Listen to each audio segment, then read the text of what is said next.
यहां से निष्कासित कर सकता हूं, लेकिन मैंने तो ऐसा कभी नहीं किया। संत महात्मा देवी सज्जनों, इन दोनों दृष्टांतों से ये निष्कर्ष निकालते हैं, आप नास्तिक हैं, आस्तिक हैं, अर्थात पुण्यकर्मी हैं या पापकर्मी हैं, आप चोर हैं, डाकू हैं, सामान्य आवश्यकताएं जितनी भी हैं हर एक इंसान की, उनको देने के लिए परमात्मा पात्रता नहीं देखता। हां, इससे बड़ी बातें देनी हैं जिन्हें परमात्मा की भक्ति कहा जाता है, जिन्हें आध्यात्मिक संपदा कहा जाता है, जिन्हें वैराग्य इत्यादि कहा जाता है, जिन्हें साधना इत्यादि का बल इत्यादि कहा जाता है, उनके देने से पहले परमात्मा परखता है, पात्रता देखता है, तब देता है। क्यों? भक्ति हर एक के वश की बात नहीं है, ज्ञान उपार्जन हर एक नहीं कर सकता, वैराग्य को अपने अंदर हर कोई नहीं समेट सकता, हर एक नहीं रख सकता, इत्यादि इत्यादि। ये सब चीजें आध्यात्मिक संपदा जिसे कहा जाता है, वह सब देने से पहले परमात्मा पात्रता देखता है। लेकिन सामान्य आवश्यकताएं, रोटी, कपड़ा, मकान इत्यादि, ये सब बातें देने के लिए परमात्मा पात्रता बिल्कुल नहीं देखता। ये आपकी अपनी पात्रता पर निर्भर करता है कि आप कितनी ग्रहण कर सकते हैं परमात्मा की कृपा। पूज्यपाद स्वामी जी महाराज जहां परमात्मा से कृपा मांगा करते, वहां ये भी मांगा करते, परमेश्वर कृपा तेरी मांग रहे हैं, पर ऐसी कृपा कर, तेरी कृपा को अधिक से अधिक हम ग्रहण कर सकें। ये बहुत महत्वपूर्ण बिंदु है।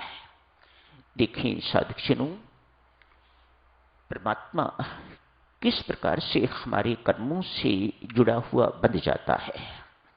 बेचारा बेबस हो जाता है, भाई मैं भी हार गया, मैं तेरे कर्मों से इस प्रकार से बंधा हुआ हूं, कर्म सिद्धांत से इस प्रकार से बंधा हुआ हूं, मैं विधान से इस प्रकार से बंधा हुआ हूं कि मैं टस से मस नहीं हो सकता।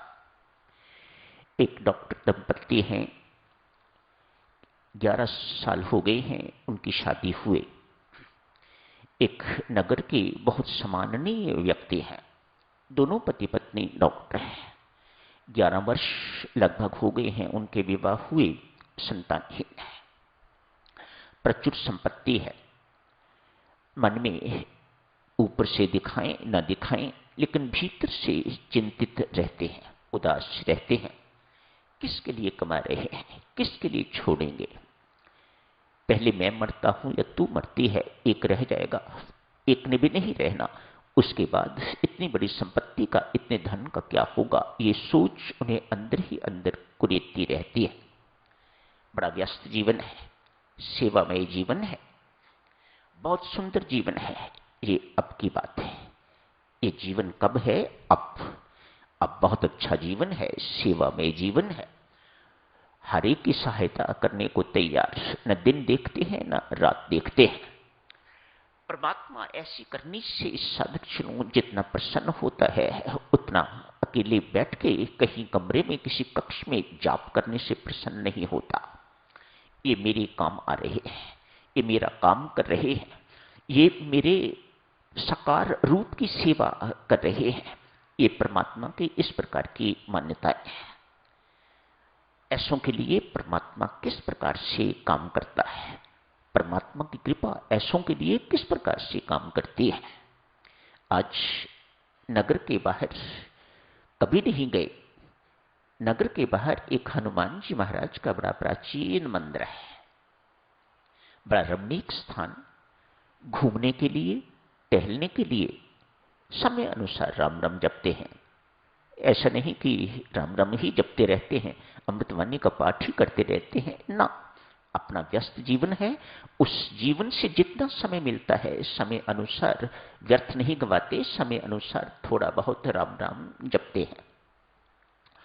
आज उस मंदिर की ओर गए, पहला दिन, एक चबूतरा सा बना हुआ है, पेड़ भी है, उसके नीचे दोनों बैठ गए, अच्छा लगा, कल भी आएंगे। शांति मिली। मानो व्यस्त जीवन, थके मांदे जीवन से यहां बैठ के थोड़ा विश्राम मिला। अगले दिन फिर आए। 2-4 दिन आते हुए हो गए। आज एक वृद्ध आए हैं, लंबी दाढ़ी है उनकी, सफेद बाल है, माथे पर तिलक लगा हुआ है, धोती कुर्ता पहना हुआ है, वो भी सफेद, मानो सफेद ही सफेद है सब कुछ। आप तो जानते हो ना, सफेद पवित्रता का प्रतीक है। सब कुछ सफेद ही सफेद। आके कहा, बाबूजी उदास लगते हो, क्या बात है? डॉक्टर साहब ने कहा, कुछ नहीं, हम उदास नहीं हैं। बाबा ने कहा, बाबूजी उदास तो हो, मेरे से छुपा रहे हो। पत्नी ने कहा, बाबा 11 वर्ष हो गए हैं विवाह हुए, संतानहीन है। उदासी इस बात की, इतना पैसा, इतनी संपत्ति इकट्ठी हो रही है, फरफूम, इस बात की उदासी है, इस कारण उदास रहते हैं। बुजुर्ग ने एक क्षण के लिए आंख बंद की और कहा, क्या आपने कुछ ऐसी अनऑथोराइज्ड संपत्ति या भूमि आपके पास है? अर्थात ऐसी भूमि या कोई ऐसी संपत्ति पर आपने कब्जा किया हुआ है जो आपकी कमाई से ना हो? पत्नी ने 1 मिनट में सोच विचार के कहा, हां बाबा, इनके मामा हैं, उनकी संतान कोई नहीं।